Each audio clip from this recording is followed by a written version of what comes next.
Patrick, and today we're going to talk about weird stuff about humans. I'm just kidding, but we're going to talk about weird stuff for humans. So when I say weird, it's things that I just didn't expect or never knew about but I think are cool. So weird is a good thing in own context. Today we're going to talk about knees. So cool story. They're not actually a joint. So yeah, you load them and they move like a joint, but there's no joint capsule. So you have hip capsule, you have shoulder capsules, right? There's no capsule for your knee. So what you have is this femur, tibia, fibula, synovial fluid in a little sac in there, your kneecap, and a bunch of ligaments and muscles holding it all together, right? But it's not as stiff as I thought and as most people train, right? So your leg doesn't just go forward and back. It's not like these little robot things, right? Even your forearms twist, but your leg actually twists. So, or your bones rotate. So your leg moves forward, you plant your foot, walk on the outside of your foot, push through your big toe. That causes your ankle to kind of pump lymph and blood back up into your system, causes your shin to rotate, which relates to your knee. How? Because your shin's attached to your knee. So also all of your calf muscles connect back behind it, all your hamstring muscles connect back behind it. And it's super important to have mobile knees because I can attest to what happens when you don't.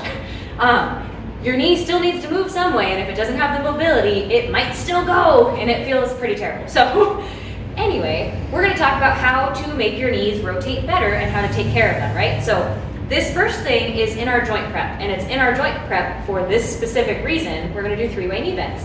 Stand up tall, so joints are gonna be stacked, ears, shoulders, ribs, hips, knees, heels, all in line, right? So super tall, you're gonna kick back, externally rotate your hip or open your knee out to the side, kick behind your standing leg, internally rotate your leg or turn your knee into the center and kick out. So you're just standing here, open up your hips, closing your hips, kicking around, and this is gonna help the synovial fluid in your knee kind of move around, especially if you work out in the morning, or if you just wanna do this in the morning because you're kind of stiff when you wake up, right? This will help over time also identify ooh, this doesn't feel good, but this and this are fine. So then you need to work on internal rotation. So use it as a tool to help figure out what you need to work on. There's always something, right? Always ways to be better. To our bodies and for our bodies and any other way you want to apply it. But next thing we're gonna do, you're gonna take a rolled up towel, shove it behind your knee, and try to sit up as tall as you can, right? So chest up, shoulders back, try to make sure that your lower back isn't doing one of these things because it's not really gonna do that much for you if it is. So you can also sit up on something or on the edge of a couch, doesn't really matter. Knee shoved up behind there because we talked about, calf and hamstring muscles meet up there. Sometimes they get really tight, especially with modern living, our posterior chains are all pretty tight. Back side of your body. So shoving that up there is gonna help mush things back into place, and then we're gonna move our ankle around, so invert, evert, or rock side to side. Do a few ankle circles, so just draw circles with your toes. And then, gonna face you for dramatic effect, you're trying to rotate your whole lower leg. So you're gonna look at your kneecap, and you're gonna look at this little nubbin right here that's the top of your tibia, I think.